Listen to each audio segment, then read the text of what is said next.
guys. Uy, ang sarap, ang crispy. Ang crispy.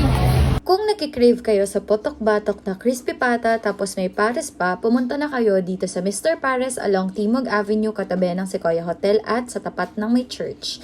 Buti na lang guys, 6 PM kami nagpunta, wala pa masyadong pila, pero mga 7 to 7:30 na dumagsa na ang mga person. So nakabundle yung kinuha namin kasi nakita namin na madami talaga yung serving, tapos umorder lang kami ng isang overload pares para matikman namin siya. So overall budget lang namin nasa 1K lang kasi 750 yung crispy pata, tapos 250 naman yung overload pares. Sulit na din guys sa presyo kasi sa mga restaurant, 'di ba, sa mall, pag crispy pata nasa 1,000 or 1,500 na siya, dito 750 lang, tapos only rice, only sabaw, may itlog at soft drinks pa.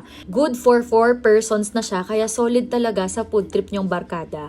Alam mo, dito talaga yung pares na literal na puro laman, tas konti lang yung sabaw. Sayang nga ubos na yung chicharong bulaklak nila kasi for sure masarap din yun. Kaya yun yung babalikan namin dito for another round. So, aligaga pa kami, nahulog pa yung crispy pata. Diba? Anyways guys, ang pinaka nagustuhan ko sa kanila is that malinis yung pagkakagawa kasi wala ka malalasahang lansa. And yun naman yung importante kasi 'di ba, kumakain ka sa labas, hindi mo sariling gawa. So importante talaga na malinis yung kinakain mo. Tapos malinis din yung kapaligiran. Wala ko nakikita masyadong langaw dito. Kahit dito sa video ko wala kayong makikita mga dumadapo-dapo na langaw dyan. And mabilis yung service. So overall talaga, babalik kami dito sa Mr. Pares kasi sulit at maganda.